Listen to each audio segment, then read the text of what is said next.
오늘은 순서에 따라서 교회란 무엇인가, 교회라고 하는 주제를 중심으로 해서 우리가 함께 이야기를 나누려고 합니다. 여러분, 목회를 위한 교회학 주제 해설이라고 하는 책 279페이지, 거기에 제가 쓴 글이 있습니다. 그래서 그거를 참고하시면서 우리가 오늘 함께 신학적인 대화를 이어나가십시다. 거기 서론에 제가 첫 번째 문장이 이 세상에 교회가 있다. 이 세상에 교회가 있다는 사실은 인류를 위한 무한한 축복이다. 그런 말로 시작을 합니다. 정말 다시 생각을 해봐도 이 세상 안에 교회가 있다고 하는 것이 큰 축복입니다. 그래서 이 복이라고 하는 거는 제가 이 서론 부분에서 두 가지 측면으로 말씀을 드리고 있는데요. 하나는 우리가 누린다라고 하는 그런 측면이고, 또 하나는 우리가 이것을 전달한다, 매개한다 하는 그런 두 측면을 제가 거기서 말씀을 드리고 있습니다. 교회 안에서 우리가 하나님께서 그리스도 안에서 성령을 통해서 우리에게 주시려고 하는 그 참 망국하신 복을, 축복을, 은혜를 누립니다. 개인 차원으로도 누리고, 또한 공동체 차원에서 교회라고 하는 것은 하나님께서 주시는 복을 누리는 현실이다. 그러나 교회는 스스로 하나님께서 주시는 복을 누릴 뿐만 아니라 더 나아가서 이것을 전한다. 매개한다. 나눠준다. 스스로 누리고 또한 이것을 세상에 전한다라고 하는 이거하고 상관해서 저는 그 구약의 창세기 12장에 보면은 1, 2, 3절에 하나님께서 아브라함에게 하신 말씀을 생각을 하게 됩니다. 12장 2절에 보면, 특별히 2절에 보면 내가 너로 큰 민족을 이루고 내게 복을 주어 내 이름을 창대하게 하리니 너는 복이 될지라. 그러니까 하나님께서 한편으로는 아브라함에게 복을 내리겠다, 주겠다 하는 말씀을 하시고, 그리고 거기서 끝나는 게 아니라 너는 복이 될지라 하는 말은 다른 사람에게 복을 전달해 주는 사람, 복을 이렇게 매개해 주는 사람, 나눠주는 사람. 물론 그 복은 원천은 하나님이시지만은, 근원은 하나님이시지만은 그것이 아브라함을 통해서 세상에 전해진다. 그건 하나의 이제 제가 비유로 쓰는 건데, 오늘날 교회 내지 교회를 말할 것 같으면 먼저 하나님의 복을 받아서 누리는 사람입니다. 스스로. 그 다음에는 그것을 다른 이에게 나눠주는, 매개하는, 전달하는 사람이다. 이제 그렇게 두 측면을 생각을 하게 됩니다. 우리가 이런 전도라 이런 얘기를 하게 되면, 복음 전도라 하는 얘기를 하게 될 것 같으면, 사실 자기 스스로 먼저 그 복을 충만하게 누린 사람이면, 그래서 거기서 기쁨을 맛본 사람이면, 구원을 맛본 사람이면, 그걸 전하지 말라 그래도 알아서 전하게 돼 있어요. 근데 만약에 오늘 이 시대에 이 전도의 열이 좀 식었다 말에 그런 현상이 있다고 하면, 왠지 교회가 개인적으로나 공동체 차원에서 하나님께서 그리스도 안에서 성령을 통해서 내리시는 그 지극한 복, 기쁨, 행복, 그거를 왠지 충만히 누리지 못하는 게 있으니까, 그러니까 전하지도 못하는 거죠. 스스로 갖지 못하는 것은 전해줄 수가 없는 거죠. 스스로 누리지 못하는 건 전달해줄 수가 없으니까 그런 것에 대해서 우리가 좀 생각을 했으면 좋겠습니다. 그 다음에 이제 서론은 그쯤 말씀드리고요. 그 다음 페이지로 교회란 무엇인가 여기에서 몇 가지로 말씀을 드리겠는데, 첫째는 교회는 에클레시아, 곧 하나님으로부터 부름받아 형성된 공동체다. 이것이 1번이고, 그 다음에 2번은 교회는 하나님 나라의 현존이다. 세 번째는 교회는 그리스도의 몸이다. 그 다음에 네 번째는 교회는 성령이 충만히 거하시는 성령의 전이다. 이렇게 교회란 무엇인가 그 물음에 대해서 저는 네 가지로 그렇게 정리를 해봤습니다. 물론 이거 외에도 교회에 대해서 우리가 할 말이 너무너무 많죠. 그렇지만 우선 제일 중요하다고 생각하는 거 네 가지 사항을 제가 거기다 적어놨습니다. 첫째는 에클레시아다. 그 에클레시아라고 하는 말은 거기 제가 쓴 것처럼 에크라고 하는 말하고 뒤에 클레시아라고 하는 말이 이렇게 합쳐진 말인데, 에크라고 하는 말은 뭐뭐로부터 그런 뜻이죠. 영어로 out of from 그런 뜻입니다. 그런데 클레시아하고 연관된 그 동사는 칼레오, 그런데 이거는 부른다고 말이죠. 그러니까 뭐뭐로부터 불러내셨다. 그게 이제 기본 아이디어입니다. 뭐뭐로부터, 결국 세상으로부터 하나님께서 불러내셔서 이렇게 형성하신 공동체다. 이게 에클레시아의 기본 의미죠. 그러니까 세상이라는 것은 특별히 이 경우에 하나님에 대한 무지와 불신과 불순종의 세계를 가리키는 거죠. 그 세계로부터 하나님께서 나와라 이죠. 하나님에 대한 무지를 떠나서 하나님을 아는 쪽으로 나오고, 하나님에 대한 불신을 떠나서 하나님을 믿는 쪽으로 나오고, 하나님의 뜻에 대해서 불순종하는 입장에서 하나님께 순종하는 쪽으로 이렇게 나와라 이거죠. 마치 옛날에 아까 아브라함 얘기 또 비유를 할 것 같으면은, 아브라함이 본토 친척이라는 게 다 우상숭배하는 세계니까요.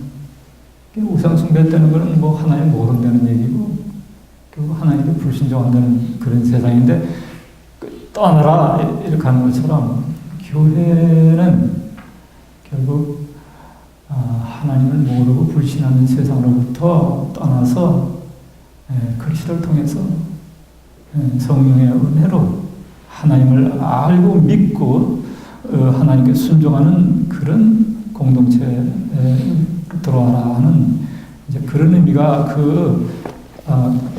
말 그 안에 그대로 담겨 있습니다. 우리는 특별히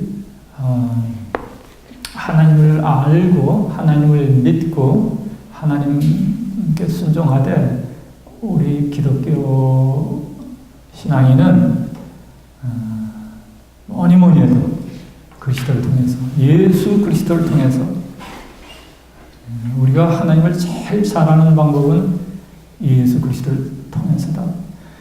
우리가 이쪽에 구약성서에 보시다시피 모세를 통해서나 예언자를 통해서 하나님께서 말씀하셨고, 그리고 당신을 나타내셨지만은, 당신의 뜻을 드러내시고 당신께 순종하라 하셨지만은 뭔가 부족한 게 있었어요. 예수 그리스도를 통해서 하나님께서 우리에게 계시하신 하나님에 대한 지식이라고 할 알미 가장 그게 뛰어나다, 확실하다, 분명하다, 완전하다 이거죠. 그리고 그렇게 하나님을 그런 알의 기초에서 하나님을 믿는 게 제일 잘 믿는 거고, 그렇게 알고 그렇게 믿는 것에 기초해서 하나님께 순종하는 게 제일 잘 순종하는 거지만,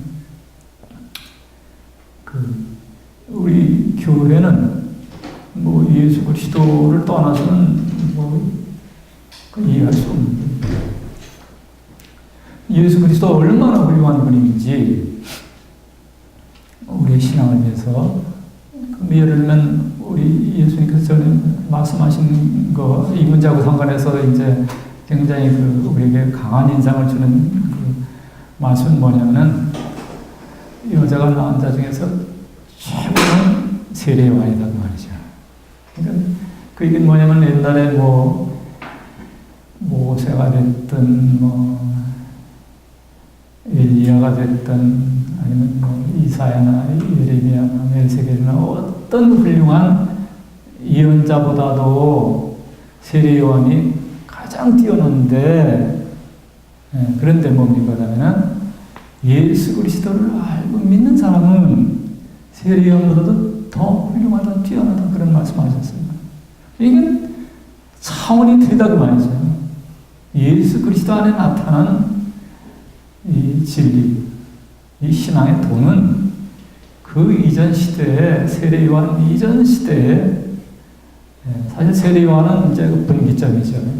분기점이에요. 왜냐하면 그는 옛날 예언자의 그 반열의 마지막 사람인 동시에 그리스도를 증거하는 사람이니까 그 사람은 이제 분기점 넘어가는 그런 중요한 고점이 있지만은, 우리가 얼핏 생각하기에 모세든 예언자든 기사 이적을 행하시고 참 대단한 일을 하시는 대단히 훌륭한 분들이지만은, 그러나 우리 주님의 말씀을 액면 그대로 받아들인다면 정말 예수 그리스도를 알고 믿는 사람은, 물론 안다 믿는다 할 때도 물론 거기에 차원의 차이가 있어요. 그 얘기는 나중에 좀 더 하고 싶고요. 어쨌든 기본적으로 예수 그리스도를 알고 믿고 영접하고 그 시대대로 사랑의 교제를 나누는 사람은 세례요한보다도 뛰어나고 모세보다도 뛰어나고 어떤 예언자보다도 뛰어나다 그런 말이죠. 그래서 교회는 이러한 그리스도에게 속한 자들의 공동체다. 그러니까 얼마나 높은 고귀한 정말 위대한 그런 공동체입니까? 물론 이와 같은 사실들도 우리의 이성으로만 가지고 얼핏 이해가 안 될 수도 있어요. 그렇기 때문에 교회에 대한 이와 같은 이해도 사실은 우리가 믿어야 되는, 믿음으로 알게 되는, 고백하는 그런 내용이지, 이성으로 어떤 사람이 내가 무슨 모세보다 더 나은 게 뭐가 있어? 내가 무슨 이사야나 무슨 에스겔보다 예레미야보다 나은 게 뭐가 있어?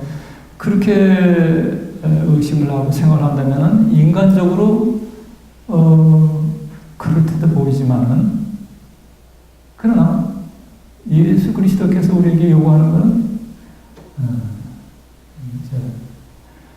어떤 이해, 어떤 믿음이냐? 그 모든 분들보다 뛰어난 이가 세례요한이고 세례요한보다 뛰어난 이가 천국에서는 지극히 작은 자도 세례요한보다 더 크다 그랬거든요. 그래서 그 이유는 우리가 예수 그리스도에게 속했기 때문에 그래요. 우리 스스로가 잘나서 그런 게 아니라. 교회는 그런 사람들의 모임이다. 이 그리스도는 궁극적으로 교회를 세우신 분은 삼위일체 하나님이시다. 하나님의 영원하신 뜻에 따라서 교회는 이렇게 세워진 거지만, 그러나 교회의 역사적인 창립자는 예수 그리스도시다. 우리가 그렇게 이해하는 것이 좋겠습니다. 마태복음 그 교재 281페이지에 보면은 마태복음 16장에서 16장 15절에 18절을 이렇게 인용을 하고 있는데 다 읽진 않겠고요. 거기 보면은 베드로에게 하신 말씀이 너는 베드로라 내가 이 반석 위에 내 교회를 세우리니 음부의 권세가 이기지 못하리라. 그러니까 내가 예수 그리스도께서 이 반석 위에 당신의 교회를 세우시겠다 그랬어요. 교회는 그리스도께서 세우신 거라 그 말이죠. 그렇게 하고 반석 위에 세운다 그런 말이 있는데 이 반석에 대해서는 이제 베드로가 이름의 뜻이 반석이니까요. 게바다 베드로다 반석이라고 하는 뜻이 있는데 아마 로마 가톨릭 교회에서는 베드로라고 하는 개인을 주로 주목을 해서 일대 교황이고 그래서 그 개인이 중요한 것처럼 이렇게 생각하는데 우리 개신교의 주된 이해는 뭐냐면 베드로 개인이 아니라 베드로가 가졌던 그 믿음, 특별히 주님 그리스도시요 살아계신 하나님의 아들이라고 하는 그의 그 이해와 믿음 그 위에 교회가 세워진다고 하는 그런 예를 우리가 갖고 있습니다. 저는 그것이 옳다고 생각을 합니다. 물론 베드로를 비롯한 사도들은 또 사도의 역할이 있죠. 그거는 또 우리가 무시하면 안 되지만은 그러나 우리가 교회는 우리의 믿음 위에 서진다. 조금 더 원만하게 얘기한다면은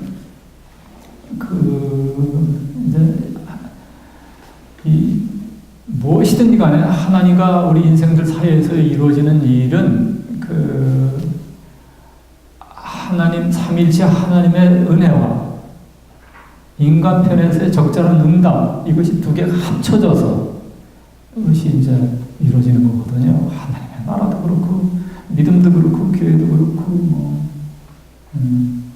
그러니까 아까도 말씀드린 것처럼 교회라고 하는 이런 개인 차원에서의 교인이 되는 것이나 공동체 차원에서 이 교회가 되는 것은 한편으로는 삼위일체 하나님의 은혜 우리 예수의 전통에서는 선행적 은혜라고 하는 말을 이제 많이 쓰는데 선행적이라는 말은 영어로 prevenient 하는 말인데 pre라고 하는 건 앞서서 그런 말이고요. venient 말은 간다 그런 말이에요. 행한다. 그 말은 무슨 말이냐면 인간 편에서 어떠한 합당한 응답이 있기 전에 그 응답을 가능케 하는 근거로서 하나님께서 먼저 은혜를 베푸셨다는 거예요. 은혜 하나님께서 먼저 행하셨다는 거예요. 그래서 천국도 하나님의 나라도 사실은 하나님께서 은혜로 다스린다라고 하는 측면하고 통치한다고 하는 측면하고 그거에 대해서 인간 편에서 믿음으로 순종한다고 하는 측면이 이게 두 개가 어우러질 때 하나님의 나라가 이루어진 것처럼 교회도 마찬가지예요. 하나님께서 또 그리스도께서 교회를 세우겠다 하는 그런 어떤 하나님 편에서의 선행적인 어떤 역사가 있어야 되는 거죠. 그거 없이는 되는 게 없습니다. 그러니까 그 동시에 인간 편에서 응답이 있어야 되는 거죠.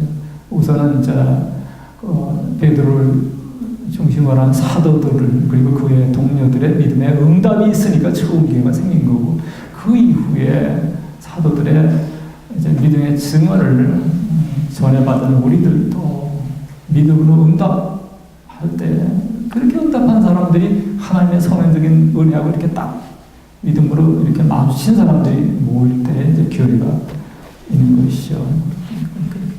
우리가 생각을 하게 되고요. 그래서 믿음이 중요하다. 그 다음에 이제 그러니까 여태까지는 교회는 에클레시아 하나님으로부터 부름받아 형성된 공동체다라고 그 내용을 우리가 함께 봤습니다. 그러니까 먼저 부르신 분은 하나님이다.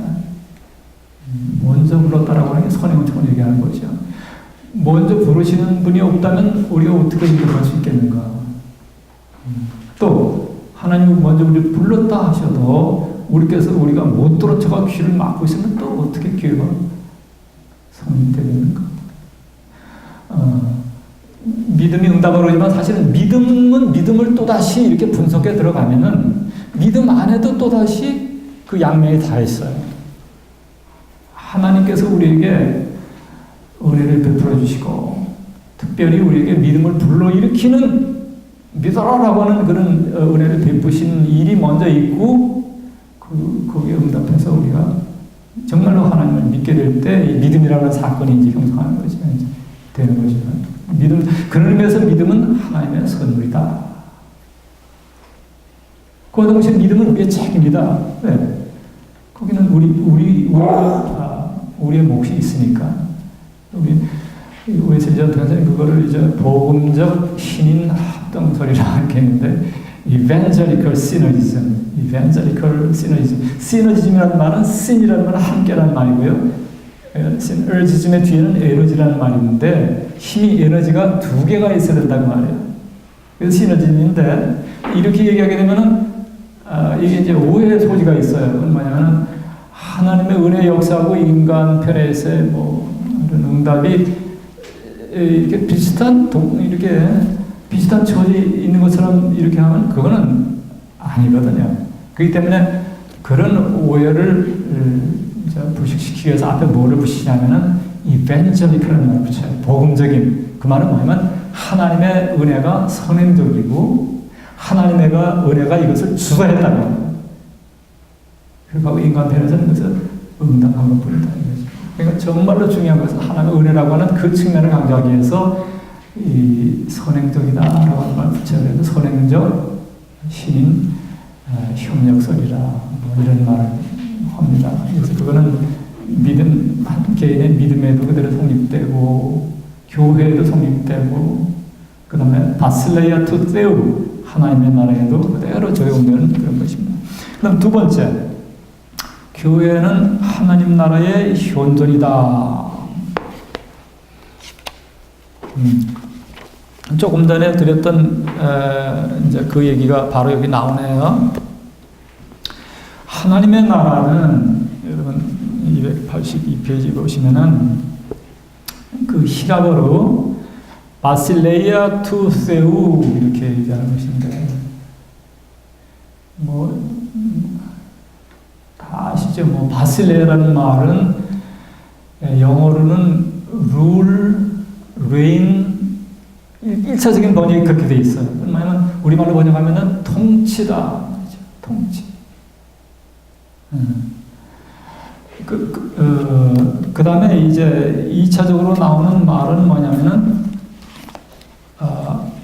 하나님의 통치가 임한 영역, 렐름, 테러토리 이렇게.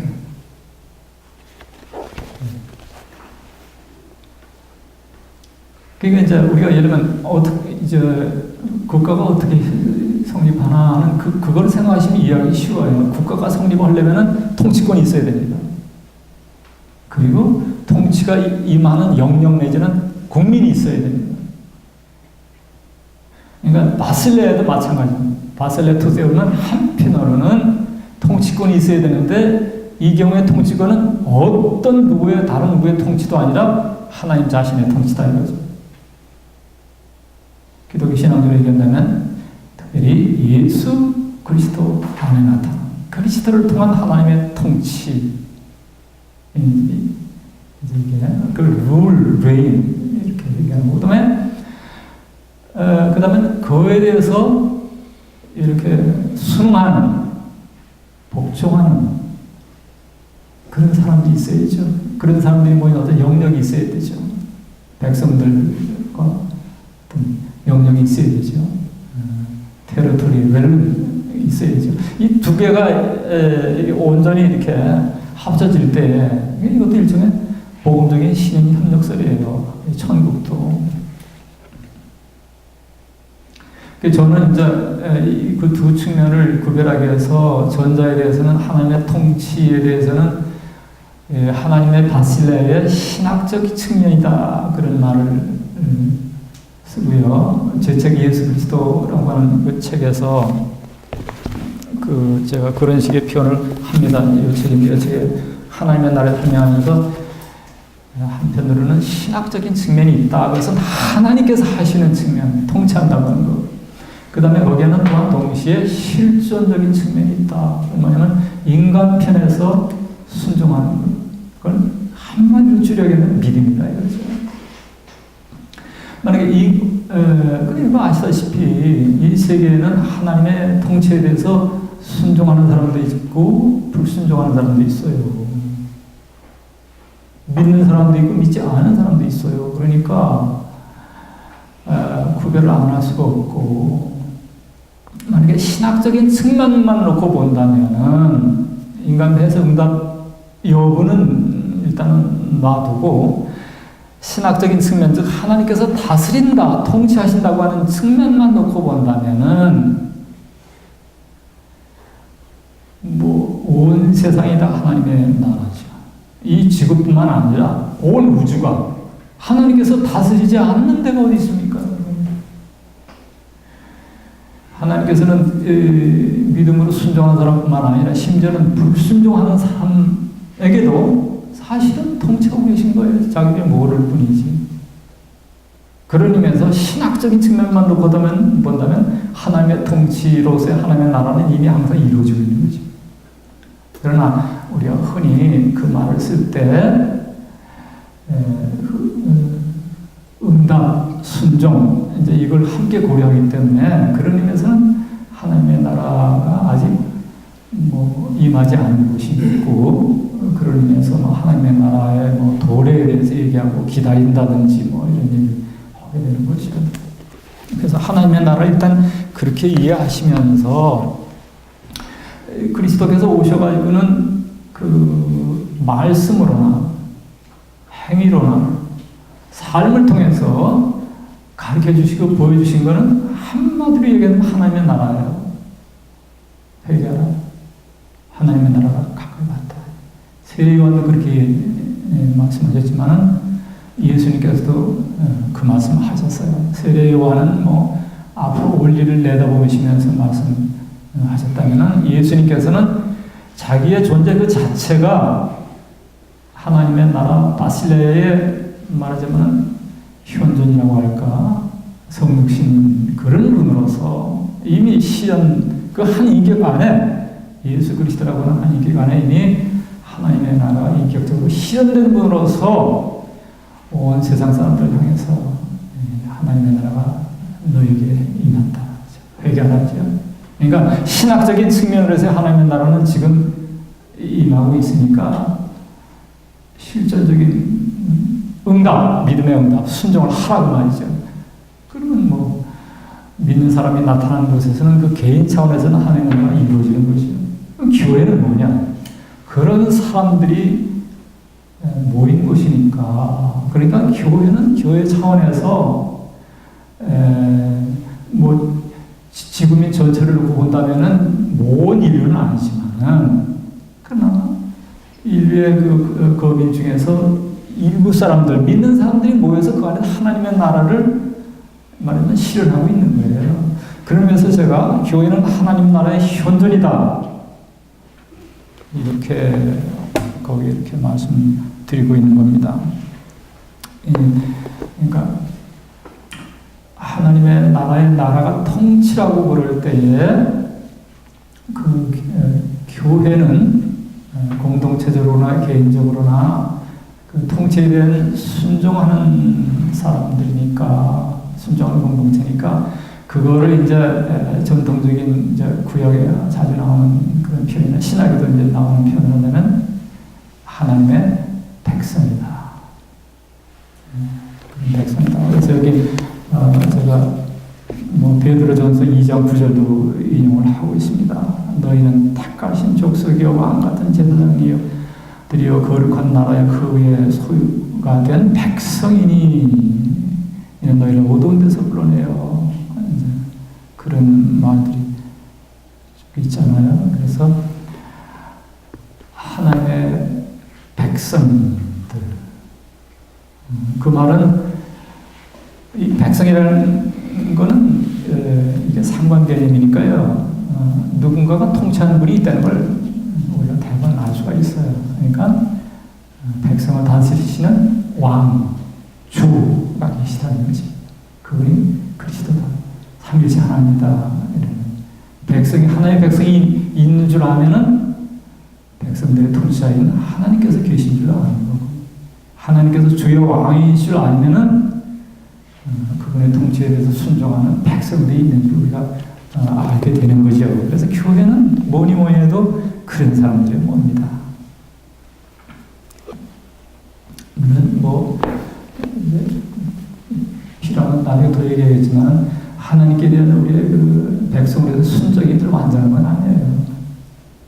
그거는 인간이 우리가 참 죄가 두꺼워가지고 자꾸만 믿다가도 또 안 믿고 순종하다도 불순하고 그런 거 있으니까 그거는 또 고려해야 돼요. 실전적으로, 개인적으로, 특히 목회적으로. 그러니까 회개라는 게 이게 끝없이 요청되는 거죠. 끝없이 돌이키는 거. 그거는 이제 우리의 실전적인 역사적인 상황을 고려하면서 목회적으로 고려하면서 해야 되는 거죠. 그러나 원칙적으로 대원칙만 놓고 본다면은 교회는 하나님의 통치에 대한 인간 편에서의 순종, 믿음의 순종이다. 그런 사람들이 모일 것이다. 그런 면에서 그것은 하나님 나라의 역사적인 현존이다. 이렇게 얘기할 수 있습니다.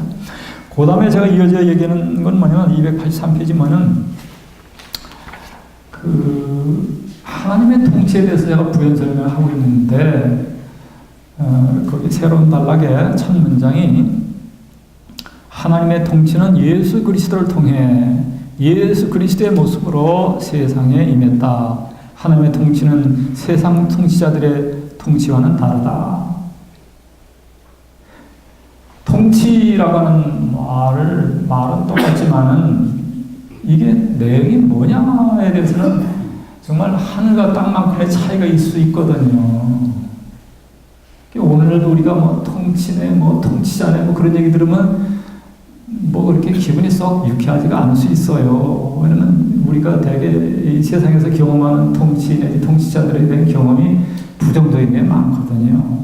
막 일방적이고, 막 억압적이고, 막 공평하지 않고, 정의롭지 않고, 뭐 어떤 이들한테 특권을 부여하고, 뭐 지금 한국에 오지랖 문제가 그런 문제인데, 근데 우리 하나님의 통치는 어떤 통치냐를 알려면은 하나님의 통치의 인격적인 현인이 그리스도니까 그리스도를 봐야 된다 그 말이에요.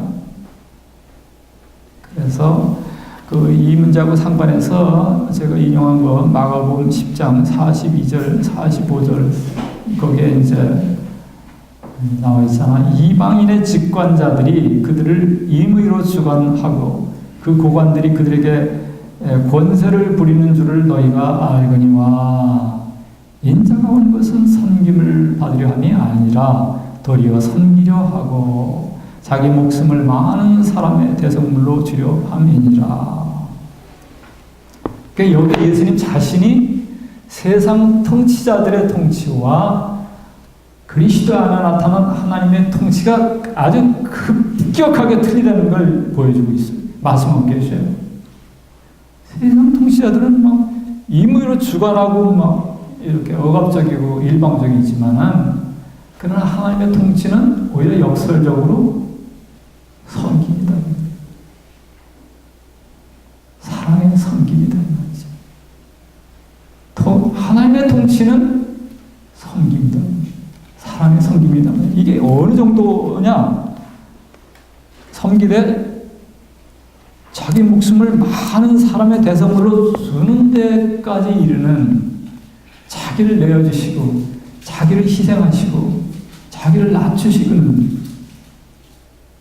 이렇게 철저한 영어로 radical 이런 데가 필요해요.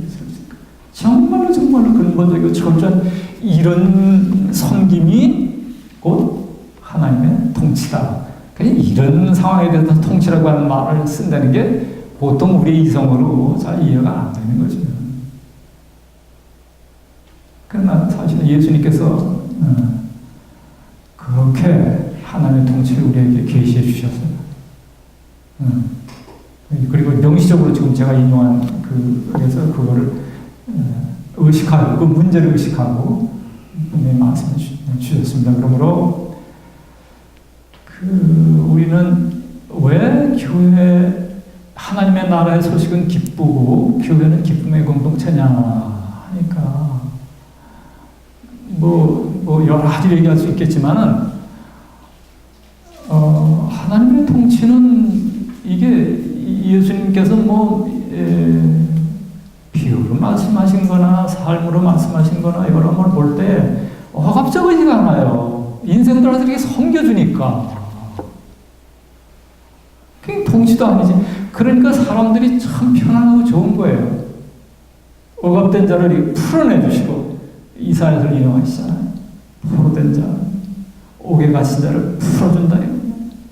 병자를 고쳐주고 낮은 데 처한 자를 올려주고 이게 하나님의 통치라는 거니까는 이게 왜 통치가 많은지도 모를 정도로 말이죠. 그러니까 역설적으로 하나님의 통치는 사랑에 섬긴다는 말이죠.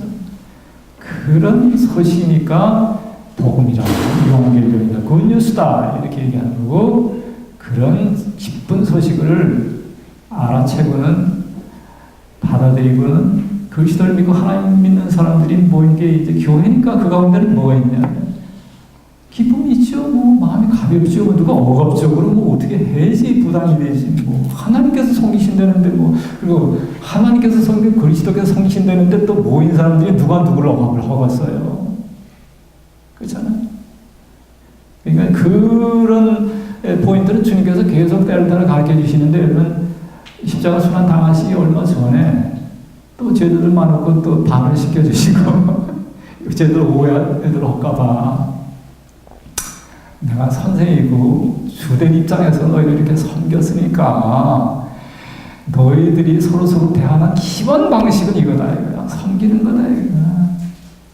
너희 중에 큰 자가 되려는 사람은 섬기는 자가 되라. 높은 자가 되려고 하는 사람은 겸손한 낮은 자가 되라. 그렇게 아주 분명하게 말씀하셨어요. 그러니까 교회가 이거이 하나님 나라의 진리인데 그리고 그리스도께서 삶을 보시는 건데 교회가 이 진리에 우리가 충실하다면 교회에 속한 모든 사람들은 서로 섬겨야죠. 근데 이제 받은 은사를 따라서 사명을 따라서 섬기되 저보다 받은 은사가 틀리니까 목회자는 독특한 사명과 은사가 있어요. 그리스도의 말씀을 대응해야죠. 그 말씀을 올바로 깨닫고는 그리스도께서 말씀하시듯이 복음의 진리를 선포할 수 있어야 됩니다. 진실하게 권위 있게 그리고 여러 성례를 통해서 세례라든지 성만찬 이런 걸 통해서 아까 처음에 말씀드린 것처럼 하나님의 은혜, 하나님의 사랑 한마디로 그리스도를 이렇게 매게 해줘야 돼요. 성도들하고 그리스도하고 계속 이렇게 접촉하고 만날 수 있도록 선포된 설교의 말씀을 통해서 세례는 한 번 베푸는 거지만 성만찬 같은 경우에는 수시로 베푸는 거니까 성만찬은 요건데 그리스도 원한 받으셨지만 부활하시고 지금도 살아계신 그 그리스도하고 성도들하고 이렇게 다시 한번 이렇게 만나게 하는 그 사건이 성만찬 아닙니다. 그거를 누가 성직자, 목사가 하는 거잖아요.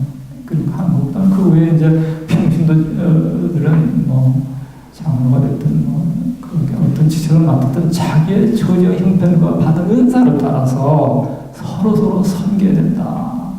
이런 목회자도 도와주고 섬겨줘야 된다. 서로 섬겨야 된다. 그런 거죠. 그래서 교회의 기본 성격은 그리스도의 통치를 본받는 것이어야 되는데 통치는 하나님의 통치는 사랑의 섬김이니까 우리 성도들이 사랑하는 모습도 섬기는 사랑에 섬기는 그거 위에 다른 게 있을 수 없다. 그렇게 생각을 합니다.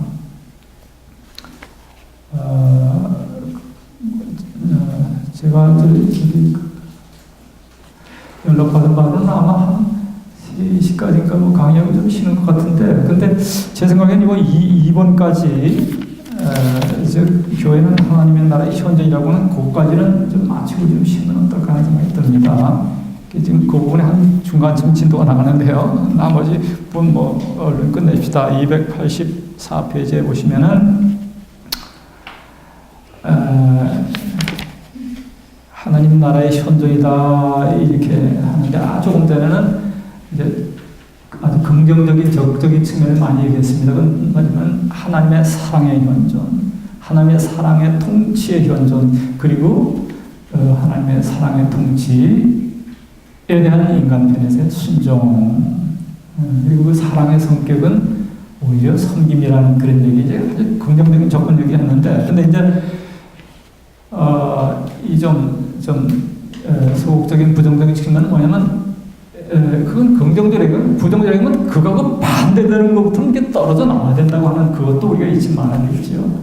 그게 교회 에클레시아의 에크 부분이 얘기하는 게 프람이나 아우터, 그 얘기를 제가 이제 284페이지 얘기했는데, 이 떨어져 나와야 되는 거 있죠. 하나님을 모르는 세상, 불신하는 세상, 하나님의 뜻을 무시하는 세상, 이런 세상, 그런 정신, 가르침으로부터는 이게 떨어져 나와야 되는 게 있어야 돼요. 그래서 제가 여기 고린도 후서 6장 14절 이하를 이렇게 길게 인용을 하고 있는데요. 다 읽을 수는 없고요. 근데 거기 첫 시작이 너희는 믿지 않는 자와 먹이를 함께 하지 말라. 의와 불법이 어찌 함께하며 빛과 어둠이 어찌 사귀며 그리스도와 빌약이 어찌 조화되며 믿는 자와 믿지 않는 자가 어찌 상관하며 이렇게. 그래서 이 성결을 거룩해야 된단 말이에요. 그의 소극적인 측면은 이 성결을 거룩의 기본 의미는 이렇게 구별된다고 하는 거거든요. 영어로 separate, distinct, 구별된다고 하는 게 그게 이제 한 의미인데, 그건 이제 소극적으로 표현하는 건데, 뭐 하나님에게 합당하지 않은 것보다 이게 떨어지는 게 있어야 될 거 아니에요. 하나님께서 기뻐하시지 않은 것에 대해서는, 부정한 것에 대해서는. 예수는 뭐라 얘기하냐면 소금이 소금 맛을 잃으면 안 된다. 빛은 빛다워야 돼요. 소금은 소금다야 돼요. 근데 이게 이제 뒤적으로 섞어지게 되면은 교회가 아주 나쁜 의미의 이제 세속화가 되어버리게 되고, 이건 뭐 그런 거는 교회가 지 맛을 잃은 겁니다. 그렇게 하면 안 된다. 그들 중에서 나와서 따로 있고 부정한 것을 만지지 마라 등등, 이런 것에 대해서 우리는 이 시대에 특별히 신경을 많이 써야 될 거라고 생각을 합니다. 네, 그 이어서 나오는 얘기는 아까 나왔던 얘기가 어떤 데서 반복되는 건데요. 아주 긍정적으로 적극적으로 얘기한다면, 교회는 개인이나 또는 공동체 차원에서 하나님의 영광을 이렇게 드러내는 장소가 되어야 된다. 하나님의 영광, 하나님의 형상을 드러내는 그거 되어야 된다. 이제 영광이라고 하는 말, 그게 이제 빛이죠. 빛인데, 하나님 빛이다 하는 그런 말도 있는 것처럼, 이 하나님의 영광, 하나님의 빛을 우리가 이렇게 받아서, 그 다음에 이렇게 되비치는 게 있어야 된다, 교회는. 이 빛은 아까 말씀드린 것처럼 뭐니 해도 그 본질이 사랑의 빛입니다. 그러면 지혜의 빛이고요. 생명의 빛이고요. 교회 안에 생명, 이 생명이 보통 생명이 아니잖아요. 영원한 생명이죠. 부활의 생명. 죽음을 이기는 생명이죠. 그 영생, 부활의 그 능력, 그것이 빛으로 교회 안에 현존하고 교회에 속한 교인들 안에 있습니다. 그리고 이것이 세상을 향해서 이렇게 비춰져야 된다. 빛이 있으면 숨길거리가 없어요. 주님께서 말씀하신 것처럼 빛이 있으면 절대 숨길 수가 없습니다. 나타나게 돼 있어요. 만약에 나타나지 않았다면 아이스탄 거기 빛이 없는 거지, 그죠?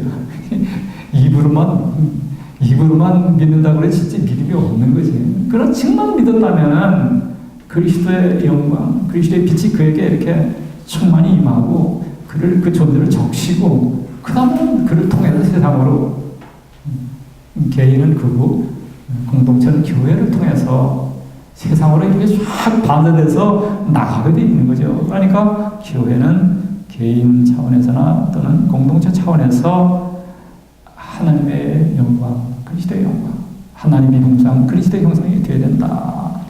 그리스도는 하나님의 형상이요. 골로새 1장 15절. 교회는 그리스도의 형상이 되어야 된다. 영광이 되어야 된다. 그렇게 생각합니다. 그래서 그것까지 이렇게 하고 교회는 그리스도의 몸이다 하는 것은 10분 정도 쉬었다가 하시는 게 좋을 것 같습니다. 이어서 교회는 세 번째로 그리스도의 몸이다.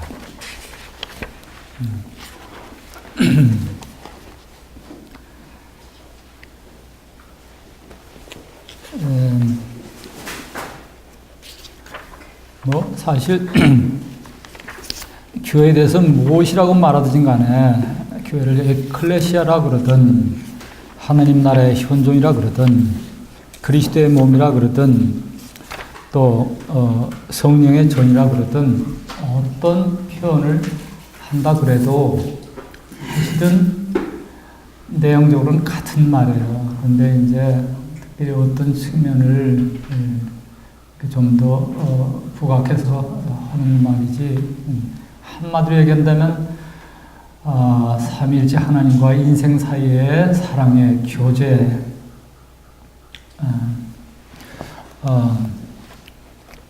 그거죠. 근데 이제 세 번째 그리스도의 몸이다 이렇게 얘기할 때는 그 사랑이 정말 어떠한가. 그 인생이 그냥 하나님과 인생 사이의 사랑의 교제, 그런 사람들이 모였다 그렇게 되면 그 정도만 얘기해가지고 그 교회에 대한 이해에 있어서 좀 약간 그렇게 또렷한 이해가 좀 덜 올 수 있거든요. 근데 그걸 그리스도의 몸이다 그러게 되면 그런 하나의 비유지만은 사실은 어떤 사실을 드러내는 비유이기 때문에 흔히 얘기하는데 단지 비유가 아니라요. 그냥 그렇다고 그래도 과언이 아닙니다. 성서에 보면은 우선 그 고린도전서 12장, 그 다음에 에베소서 1장, 골로새서 1장 18절, 그것이 그게 이제 근거로 제가 제시하고 있습니다. 그 고린도전서 12장 보면은 몸은 하나인데 많은 지체가 있고 몸에 지체가 많으나 한 몸인 것 같이 그리스도도 그러하니라. 만일 한 지체가 고통을 받으면 모든 지체가 고통을 받고 한 지체가 영광을 얻으면 모든 지체가 함께 즐거워하느니라. 너희는 그리스도의 몸이요 지체의 각 부분이라. 에베소서에는 그리스도를 교회의 머리라. 교회는 그의 몸이다. 만물 안에서 만물을 충만케 하시는 옛 충만이다. 또 골로새 1장은 18절은 그는 이제 그리스도는 몸은 교회의 머리시라. 이렇게 그 말씀하고 계신데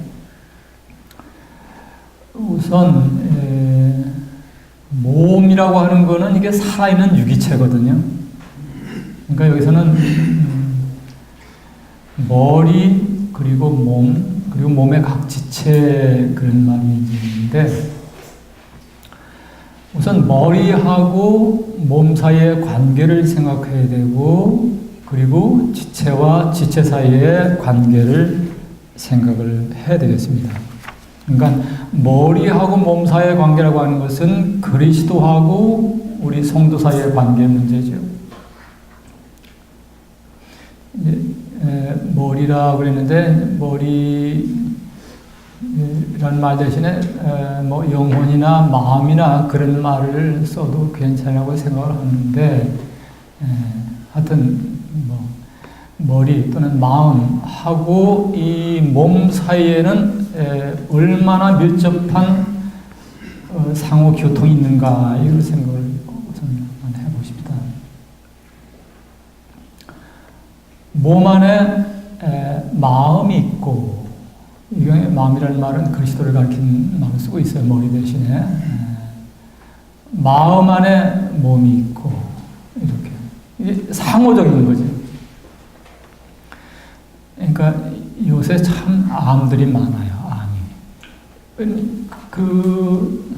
뭐 여러 가지 이유가 있지만은 그 한 이유는 현대인들이 특히 한국 사회에서 뭐 땅도 적고 경쟁은 심하고 그래서 마음의 스트레스를 굉장히 많이 받는 그런 시대예요 지금. 그래서 뭐 저 주위에도 보면은 누구 안 걸렸다 뭐 그런 얘기 많이 듣고 뭐 그렇습니다. 근데 그 암 등 이 병의 현상을 보고 같은 마음의 스트레스가 결국 몸의 지체로 이렇게 그 스트레스가 이렇게 전달이 되기 때문에 1차적으로는 마음에서 받은 스트레스인데 그게 몸에 전달이 되기 때문에 몸에 어떤 악영향을 줘가지고는 암이라는 게 생기는 거잖아요. 그렇게 해서 마음에서부터 몸으로 나가는 영향이 있고 또 몸에서부터 지체에서부터 마음으로 가는 또 영향도 있어요. 그래서 뭐 잘못된 뭐 손톱 밑에 뭐 가시 하나만 들어도 뭐 온몸이 다 아주 놀래고 결국 마음도 놀래고 하는 그런. 그래서 몸과 마음이라고 하는 것은 이게 하나의 구별되지만은 뗄 수 없이 분리될 수 없이 밀접하게 연관되어 있는 살아있는 유기체다. 그래서 서로 상호 영향을 주고받는다. 그러나 그 가운데서도 인간 존재 전체를 이끌고 가는 그 중심은 센터는 그 리더는 마음입니다. 성서 본문을 하면 머리라고 얘기하는데 우리는 그리스도의 몸요 전체를 다 합쳐서 그 다음에 한 사람 한 사람 지체다 그러니까는 마음적 머리 대신 그리스도의 인도를 지도를 따라가야 된다 그런 게 들어있는 거죠. 자기가 주인 노릇하면 안 되지 지체가. 주인은 왕은 주는 그리스도다 하나님이다라고 하는 그런 그 아이디어가 거기 있고요. 그 다음에 마음, 아까 얘기한 것처럼 마음의 상태가 온 몸에 이렇게 영향을 주는, 그는 아까 부정적인 얘기를 했지만은 그 반대로 마음에 기쁨이 있으면 어떻습니까? 그것은 육체에 흘러 넘쳐가지고는 육체도 건강하지요. 늘 기쁜 사람은 암 잘 안 걸리죠. 자주 웃고 뭐 이렇게 사랑하고 이렇게 행복이 넘치는 사람은 암 잘 안 걸리죠. 왜냐면 마음에 있는 기쁨이, 행복이, 건강이 육체까지 흘러 들어가기 때문에 그런 것이에요. 근데 이게 이제 하나의 중요한 비유인데, 나는 여기 나온 이런 내용 중에서 특별히 좋아하는 게 세 번째 부분에 교회는 그리스도의 몸이라고 하는 이 비유를 저는 굉장히 좋아하는데, 그리스도와 우리 사이에 아주 밀접한 상호 교제가 있다는 얘기고, 그리고 지금 내가 얘기하는 바로 그것 때문에, 즉 그리스도에게 있는 것이 우리에게 흘러 들어온다라고 하는 얘기예요.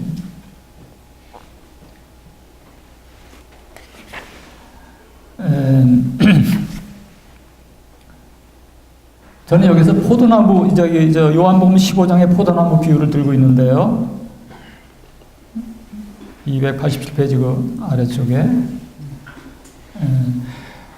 뿌리에서부터 시작해가지고 몸통을 통해서 이렇게 올라오는 그 수액이라고 할까? 그런 것이 결국 이렇게 가지에까지 전달되는 그런 것처럼 우리의 머리 내지는 마음 되시는 그리스도에게 있는 그것, 그리스도에게 있는 그것이 우리에게 흘러 들어온다 이거죠. 그리스도에게는 뭐가 있습니까? 하나님의 우리를 향하신 사랑이, 또 그리스도에게는 하나님께 대한 아주 완전한 믿음, 순종이 있어요. 그러니까 아까 말씀드린 것처럼 예수 그리스도는 하나님의 나라의 인격적 현존이라고 하는 거예요. 그러니까 하나님의 사랑하고 인간의 믿음이 완전하게 만난 그 사건이 예수 그리스도 사건이다. 그러니까 하나님 나라의 인격적 현존이다. 하나님의 나라가 한 인격으로 나타나는 게 예수 그리스도다. 이 하나님의 나라, 이것이야말로 보배 중에 보배인데, 기쁨 중에 기쁨인데, 이것이 그리스도 안에 있고 그리스도의 몸의 지체로서 그하게 붙어있는 분은 그리스도에 있는 그것이 흘러 들어온다 이 말이에요. 그래서 이것이 복된 것이다. 하나의 비유를 들 것 같으면은, 아까는 포도나무 비유가 있지만은 또 다른 비유를 같으면은, 그 신통한 것 중에 하나가 자석이에요, 자석. 자석은 이상하게 자력이 있어가지고, 이게 근처에다가 이렇게 쇳가루를 이렇게 불어넣게 되면은, 이 자력이 이렇게 뻗치는 영역이 형성이 되고, 자장이라고 할 수 있겠죠. 그 안에 들어있는 쇳가루들은 그 자력을 띠게 돼요. 꿈찔꿈찔 해가지고는. 이렇게. 그리고 어떤 쇠를 만약에 자석에다 딱 붙이게 되면은, 그 쇠 자신은 원래 자력이 없었지만은, 자석에 붙음으로 말미암아 자석에 있는 그 자기가 이렇게 전달이 돼가지고, 그래가지고는 이게 자력을 띄어요. 그래가지고 다른 쇠를 갖다 붙이면 또 붙어요. 이렇게. 하나의 비유입니다. 인생은 그 스스로는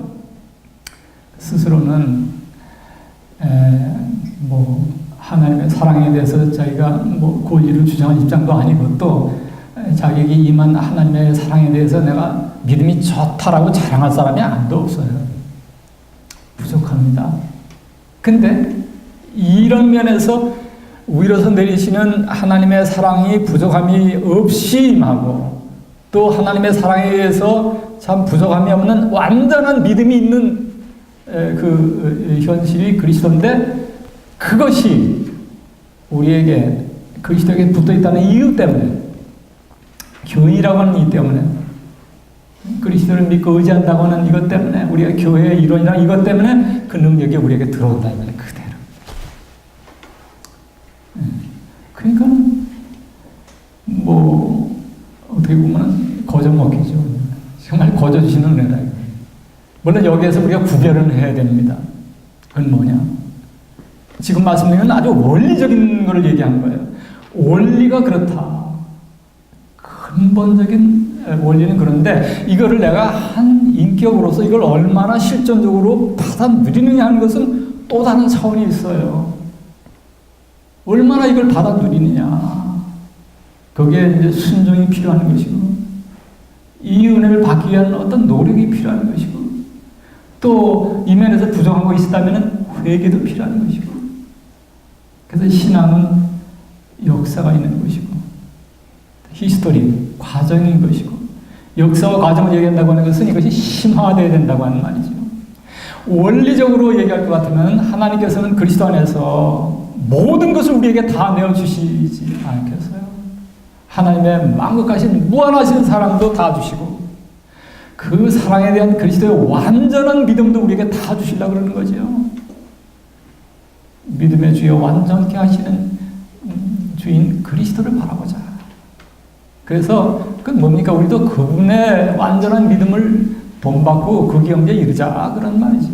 또는 제가 자유롭게 인용하는 겁니다만은, 그리스도의 영광의 형상을 바라보다가 영광에서 영광으로 이렇게 변해간다. 그리스도의 형상을 담게 된다든지 이런 말 있잖아요. 또는 그리스도의 장성한 충만한 분량이 된다든지, 이거는 우리의 신앙이 하나의 역사적인 변화하는 과정 바라보는데, 한 단계의 영광에서 더 높은 단계의 영광으로, 한 차원의 믿음의 수준에서 더 높은 수준의 믿음으로 이렇게 끝없이 성장하는 그런 과정적인 이런 사건이다.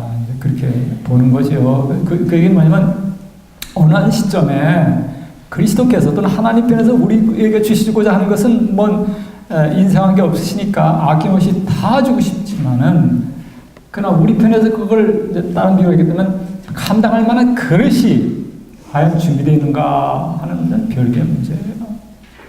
그래서 그릇이 얼마나 깨끗한가, 그릇이 얼마나 큰가, 뭐 이런 거가 거기에 이제 문제가 되잖아요. 근데 그거는 시간이 되게 필요한 거죠.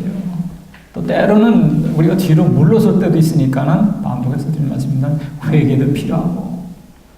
그러나 중요한 거는 뭐냐면은 우리가 역사 속에서 우리가 실전적으로 결단하고 회개하고 이렇게 순종하는 거, 그건 언제나 필요한 것이고 우리가 잘해야 되지만, 그러나 그런 일을 하기에 앞서서 우리가 그렇게 할 수 있는 이유 근거가 뭐냐를 아는 게 중요한 건데, 그게 원리라는 거거든요.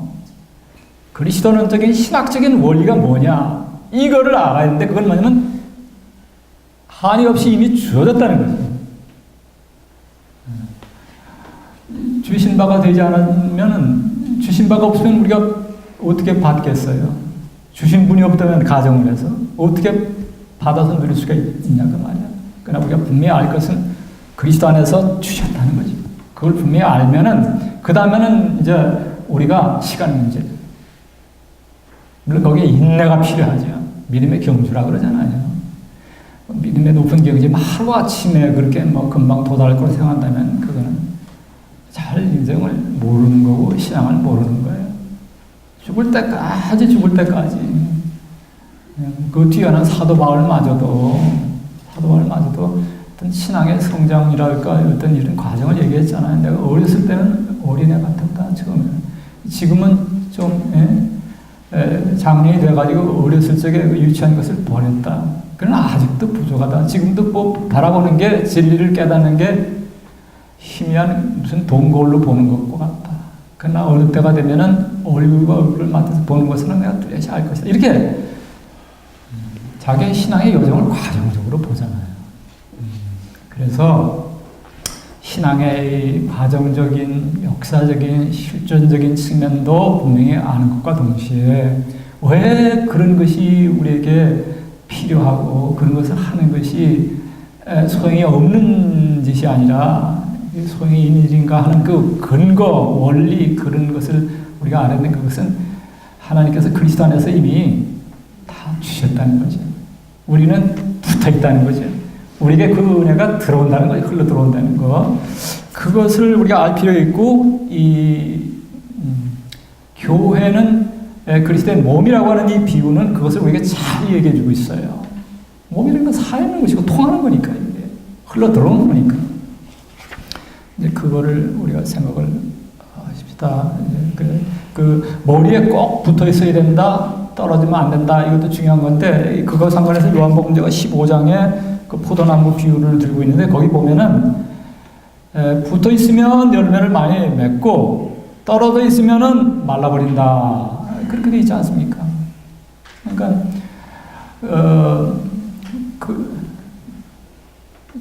머리 대신, 마음 대신 그리스도에게 붙어 있는 거. 끝없이 신앙 안에 거하는 거, 그게 중요한 거죠. 그런 가운데 뭐 성장도 있고 이런 거지, 이제. 그러나 이게, 어떻게 해가지고는 아주 그 믿음을 잃어버리는 그런 지경이 된다, 그러면 그거는 그냥 명목성으로만, 말로만 기독교인이 사실 기독교 아니죠. 믿음이 없는데 무슨 성도입니까? 그럼 말아버리는 가지와 같다. 사람들이 그걸 갖다가 불살라버린다. 이렇게 되어 있습니다. 그래서 몸의 비유가 드러내는 것은 그리스도와 우리 사이에 아주 밀접한 상호관계에 대한 그런 얘기가 있고, 또 하나는 지체들 간에, 성도들 간에 서로 사랑의 교제가 있다.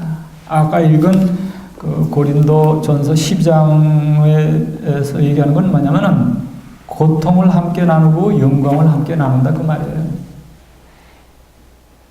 어느 한 지체가 아프면은 다른 지체가 아프지 않게 하는가?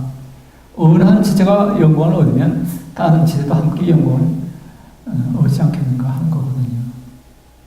그러니까 이 사랑이라고 하는 거는 서로 교통하는 것이고 연합하는 것인데, 그거를 우리의 이 삶의 이 현실 속에서 풀어서 얘기할 것 같으면은 희노애락을 함께 나누는 것, 고통을 특별히 함께 나누고 기쁨, 영광을 함께 나누는 것이다. 그러니까 교회 안에 그런 것이 있어야 돼요. 특별히 사실 예수님께서 모범적으로 보여주신 게 이건데요. 특별히 연약한 지체에 대해서 관심을 많이 기울이셨다. 예수님께서 예수님의 삶의 이야기를 볼 것 같으면은 그때 당시에 소외된 자들, 뭐 율법의 이런저런 조항을 지키지 못해서 특별히 뭐 안식일 계명하고 11조 계명을 지키지 못해가지고 그때 당시에 종교 지도자들 뭐 이런 사람들로부터 이렇게 소외된 사람들에게 특별한 관심을 기울였어요. 너희 가난한 자들은 복이 있다. 이게 왜 가난한 자들은 동시에 율법을 지키지 못하는 사람들, 11조 계명이나 안식 계명을 지키지 못하는 너희들은 복이 있다. 하나님의 나라가, 즉 하나님의 사랑의 섬김이 너희의 것이다. 이렇게 말씀하시고는 그들을 사랑의 식탁 교제를 이렇게 초청하시고 아무런 무슨 차별 없이 함께 이렇게 사랑의 교제를 나눴어요. 어떤 누가 와도 예수님께서 거부한 적이 없습니다. 특히 연약한 사람들, 사회에서 소외된 사람들. 그때 당시 이제 여성들이 아주 차별받는 시대인데 여성들이 왔을 때 다 환영하고 격려하고, 그리고 또 어떤 한 여인은 특별히 그때 뭐 좀 동네 사람들이 뭐 수군거리면서 좀 좋지 않은 여자라고 그랬는데도 그 여자가 옥합에다 향유를 가지고 와가지고는 그리스도께서 보이시는 사랑에 감격해서 향유를 머리에다 붓고 뭐 머리카락을 씻고 그렇게 할 때 예수님께서는 그대로 받아주시고 칭찬하고는, 뭐 거기 자기를 초대한 그 누굽니까? 어떤 시몬인가? 그 바리새인복은 너는 내가 들을 때 뭐 별로 그렇게 이 진정 마음에서 우러나오는 무슨 대접한 거 하나도 없는데 이 여인은 바라기 얼마나 마음의 중심에서부터 나오는 이와 같은 사랑을 나한테 보여주고 있냐. 그러니까 내 복음이 전파되는 것 어디서든지 간에 이 여인이 한 이 아름다운 행위도 동시에 전파되게 하라. 이런 아주 기가 막히는 말씀을 하는데 그 여인은 사실은 소외된 사람 중에 하나 있잖아요. 그 외에만 누구든지 간에 뭐 세리가 됐든 누구다 됐든 그게 이제 지체들 간에 희노애락을 함께하고 고통도 함께 나누는, 영광도 함께 나누는 사랑의 교제라는 거예요. 오늘 이 시대의 교회가 모든 교회들을 잘 서로 돌보되 특별히 연약한 지체에 대해서 특별히 신경을 써야 돼요. 가난한 사람이 됐든 어떤 이유에든지 간에 이렇게 좀 풀이고 있거나 이렇게 낙심한 사람들을 잘 돌봐야 되고, 교회 내에 있는 사람들, 그 다음에 한 교회 단위로서 교회 밖에 사회에 있는 연약한 사람들에 대해서도 신경을 써줘야 됩니다. 그것이 교회는 그리스도의 몸이다라고 하는 그 말씀이 우리에게 전하는 어떤 진리라고 생각을 합니다. 그 다음에 네 번째는 교회는 성령이 충만히 거하시는 성령의 전이다.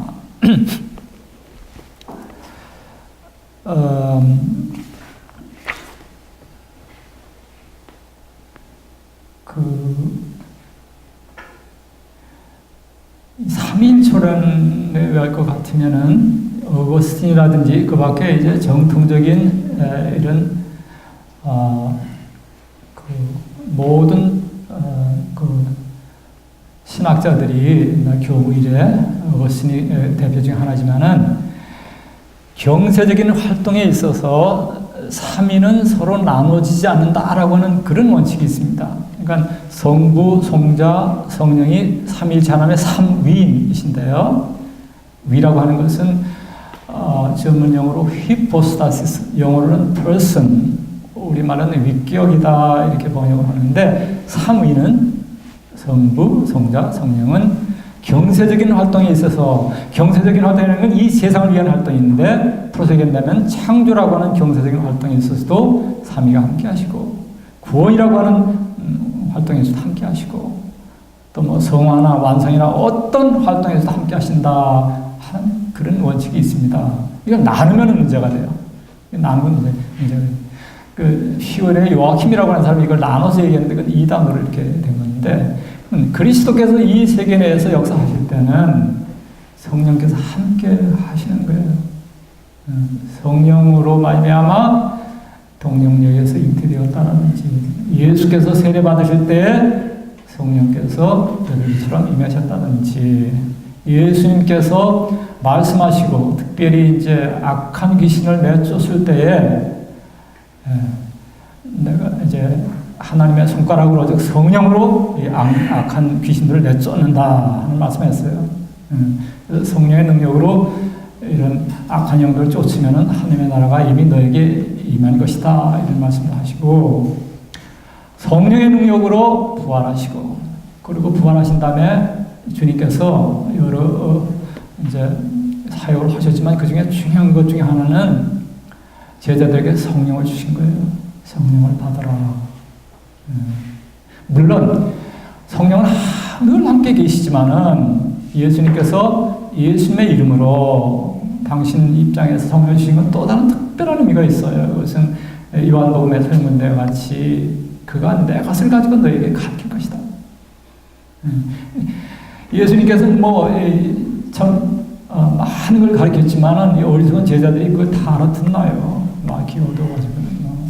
근데 말씀을 해놓은 게 있으시고 제자들이 이제 더러는 기억하기도 하고 잊어먹는 거 있지만은, 그러나 부활하신 이후에 물론 예수님께서 부활 승천하시기 전에 상당한 기간 동안 여러 날 동안 이제 제자들도 계속 가르치신 다음에 승천하시지만은 그런 후에도 아직도 못 알아듣는 내용이 많이 있거든요. 그 후에 성령께서 오셔서 너희들을 모든 진리 가운데로 인도해 줄 것이고, 내가 너희들한테 가르쳐준 걸 생각나게 할 것이고 깨닫게 해줄 것이다.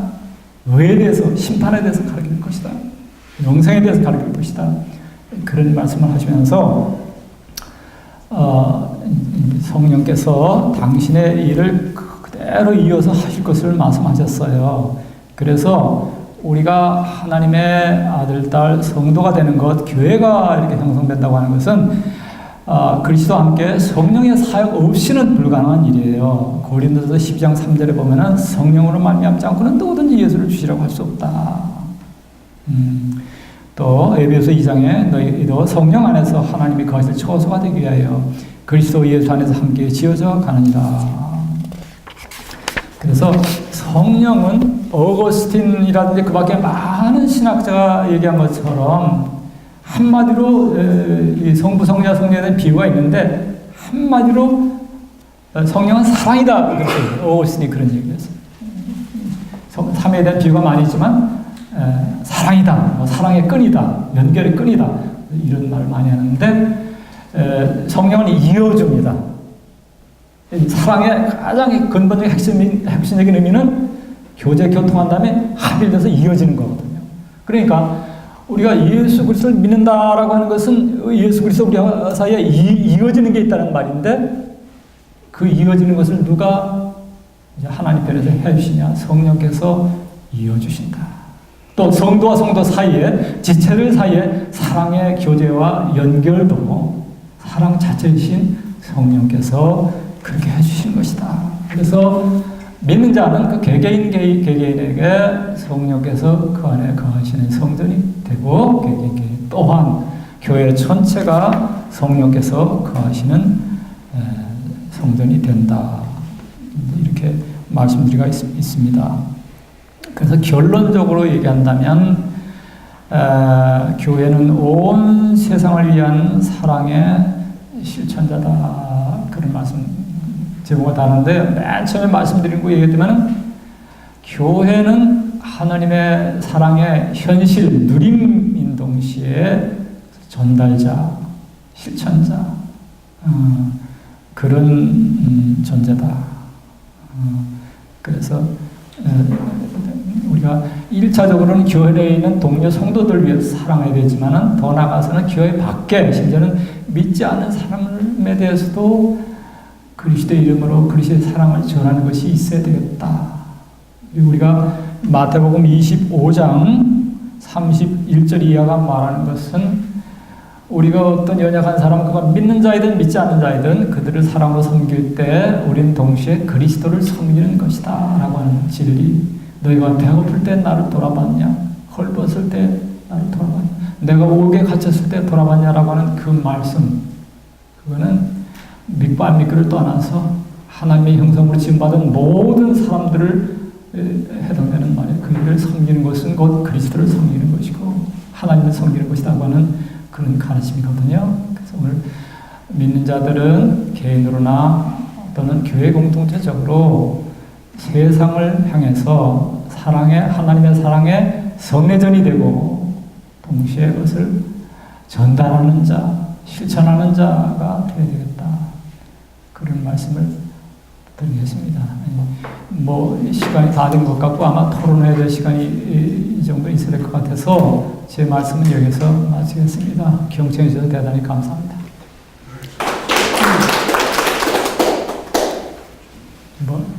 질문 있으면 하시기 바랍니다. 토론 잘 듣겠습니다.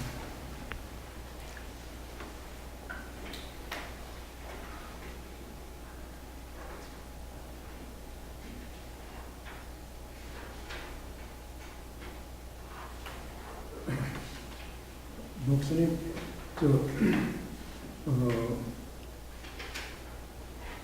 교회에 대한 이제 예수님 몸의 머리, 주님은 교회 머리다 이런 말씀을 하는 중에 예수님은 포도나무고 우리 일반 성도들은 교인들은 가지다 이런 말씀하시면서 밀집한 관련 유기체적인 관계 근데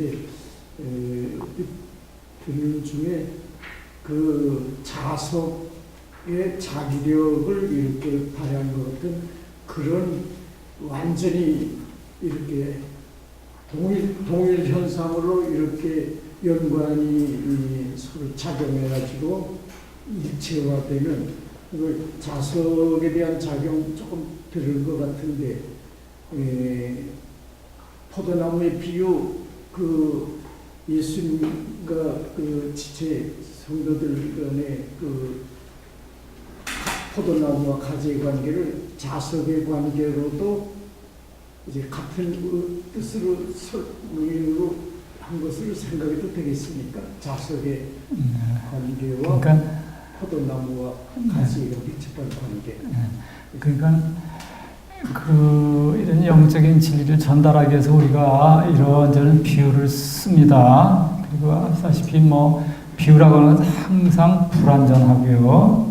그리고 한 비유와 다른 비유는 어떤 면에서는 다르고 또 어떤 면에서는 비슷하다 그런 게 있는데 다른 거는 물론 그 비유의 내용이 틀리니까요. 하나는 살아있는 나무로 비유한 거고 이거는 이제 자석하고 이제 그걸 비유했으니까 물론 다른 거 있지만은 그러나 이 비유가 됐든 저 비유가 됐든 어떤 면에서 하나의 동일한 진리를 전달하려고 하는데 그것은 그리스도에 있는 그것이 우리에게 전달된다 하는 그것인데 그리스도하고 우리 사이의 관계에 대해서는 지금 질문하신 분의 관심은 제가 볼 때는 이건 것 같아요.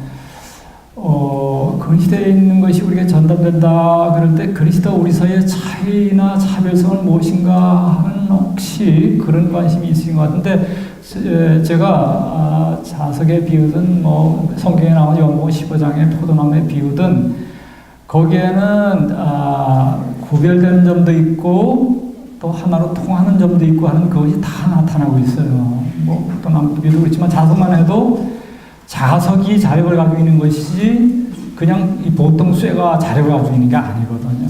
그러니까 자석은 주는 입장에 있고 일반 거기 붙은 쇠는 받는 입장에 있으니까 똑같은 건 아니에요. 그래서 구별되지만 그러나 여전히 그럼에도 불구하고 또한 이게 하나로 통하는 것이 있다. 하나님의 사랑이 결국은 그리스도에게도 있는 것이고 그리스도 통해서 우리에게 전달되는 것이지. 그것은 제가 풀어서 얘기하기를 그것은 사랑이라고도 하고 이제 빛이라는 말도 썼는데 사랑의 빛이요 영생의 빛이요 지혜의 빛이요 권능의 빛이요 그런 것이 그리스도 안에 있는데 그것이 우리에게도 온다 이거죠.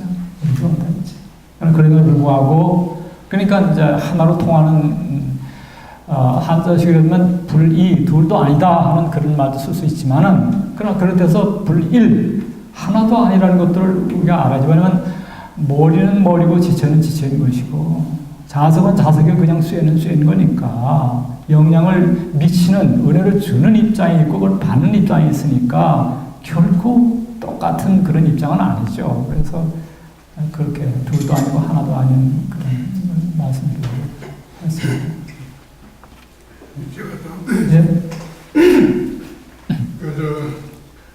요번에 우리 다 아시는 얘기지만 박근혜 대통령 그 사회비 종교 문제 이게 좀 많이 관련되지 않습니까? 그래서 이제 아까 교수님 강의하시면서 고린도후서 6장 14절 18절에 그리스도와 벨리알이 어찌 조화되며 이런 말이 나오잖아요. 네. 빛과 어둠이 어찌 사귀며 의와 불법이 어찌 함께하며 이런 말씀이 나오는데 그 한전에서는 이번에 그 박근혜 대통령 제가 무슨 정치 얘기를 하려는 게 아니고요. 한국교회도 함께 여기는 책임이 있다는 그런 견해가 좀 나오고 있습니다. 네. 그렇다면은 어떻게 하는 것이 교회가 책임을 지는 것인지 또 잘못을 했다면은 우리 교회가 무엇을 잘못했는지 하는 그런 의견을 좀 한번 저렇게 순수하게 또 오늘 교회라는 그 측면에서 한번 좀 말씀을 해주시면 어떨까요? 네. 좋은 질문이신데요. 뭐 아주 한마디로 얘기한다면은 옛날이든 지금이든 뭐 인생의 진리는 둘이 있을 수 없고요. 한 번 하나님을 정말 믿음을 목숨을 다해서 하든 마음을 다해서 힘을 다해서 그분만을 믿고 사랑하고 순종하는 게 인생의 진리인데요. 근데 이제 그렇게 되지 않으니까는 결국 우상 숭배가 나오는 것이고 섬기지 말아야 될 것을 섬기는 그런 일이 벌어지면 결국 세상이 어두워지고 혼란이 생기고 이제 이렇게 어려움이 생기는데 오늘 교회가 그러면 한번 하나님만 그리스도 안에서 성령을 통해서 잘 섬기는 글로 돌아가야 되려면은 그러면 현재 우리 교회가 어떤 점이 그렇게 하는 데 있어서 좀 부족함이 있었다거나 좀 그런가 그거를 살펴봐야 될 텐데요. 제 입장에서는 인간은 하나님을 섬긴다 그럴 때는 아까도 말씀드린 것처럼 우리 존재 중심은 마음인 것이고 마음 안에는 이제 몇을 나누게 되는데 이제 지성이라고 하는 측면도 있고 의지라고 하는 측면도 있고 기억이라고 하는 측면도 있고 그런데 이 세 부분이 원만하게 이게 이제 활동을 해야 되는데 근데 그 중에 특별히 우선 그 기본이 되는 기초를 놓는 거는 우리가 물론 지성이 모든 것을 다 할 수 있다는 건 아니지만은 그래도 출발은 거기서부터 출발해야 돼요. 우리가 우리 신앙의 진리에 대한 지성 차원에서의 뚜렷한 올바른 이해 그것이 이제 선행이 되어야 되는데 과연 한국교회가 그 문제에 대해서 정말 심하게 고민했고 그 문제를 해결하고 있는가? 우리 김재진 박사님 아까 말씀하신 것처럼 지금 한국교회가 좀 어려운데 그것은 다른 말로 한다면 신학적인 이런 공부 이거에 대해서 그런가 하는 것에 대해서는 저는 개인적으로 좀 의심스러운 부분이 있어요. 그렇게 보는 이제 근거는 저보고 그런 근거가 뭐냐 이렇게 할 것 같으면은 제가 모든 목사님들의 설교를 다 조사해서 들을 그런 형편은 못 되지만은 그리고 물론 훌륭하게 설교 많이 잘하시는 분이 많이 계신 것도 알고 있지만은 그러나 되게 이제 텔레비에 나오는 이제 그런 목사님들 설교 이렇게 들어보면은 물론 훌륭하시고 다 잘 하시지만은 뭔가 좀 부족한 게 있는 것 같은 느낌이 드니까 그러니까 아주 심한 경우에는 잘못된 것도 있고 또 잘못된 것은 아닐지라도 좀 너무 비상적인 거 그러니까 성도들을 아주 이렇게 믿음에 굳건하게 세우려면은 그 진리의 깊은 곳까지 이렇게 드러내서 그거에 대해서 깨달음 확신 이게 있어야 되는데 그런 면에서 그동안 지난 몇십 년 동안 한국 교회는 너무 세상의 물질이나 명예나 권세나 이런 세상적인 복에 대한 그런 설교도 많이 한 것도 사실이고 물론 그런 복도 우리 기독교 신앙 안에 자리가 있는데 그것은 약간 주관적인 자리거든요. 근데 그걸 신앙의 중심으로 핵심으로 끌고 들어오는 설교 해버리니까 그러니까는 이게 이제 주객이 전도가 되는 그런 일이 벌어진 게 있고, 그래서 그런 면에서 인격의 이 지성, 이거를 훈련시키는 것이 잘 돼야 되겠고, 그러면서 신학적인 훈련 이거를 잘해야 되겠고, 그러면 거기에다 그다음에 이어져 나오는 거는 이제 우리의 의지의 순종이거든요. 실천하는 거, 뭐 결단 같은 게 이제 따라와야 되는데, 그게 이제 마땅히 따라와야 되고, 이제 그렇게 하기 위해서 뭐 개인적으로나 교회적으로나 특별히 교회적으로 이런 우리 기독교 신앙의 진리, 사랑의 진리를 어떻게 실천할 수 있는 무슨 어떤 그런 프로그램이 됐든 뭐 어떤 기회가 됐든 뭐 어떤 이런 것을 의식적으로 이렇게 만드는 노력, 그런 것도 필요하고, 물론 그 이전에 공부하는 게 굉장히 중요하다고 생각합니다. 그 다음에 늘 이런 것들을 기억하고 상기하고 뭐 이렇게 하는 이제 이런 계속 이것을 놓치지 않는 꾸준하게 이거를 담고 이렇게 가는 그런 노력들이 필요한데, 그런 면에서 좀 아쉬운 게 있었고, 반복합니다만 그 첫 번째 사항, 공부하는 거, 이것이 좀 부족하지 않은가, 그런 생각을 합니다. 저는 개인적으로.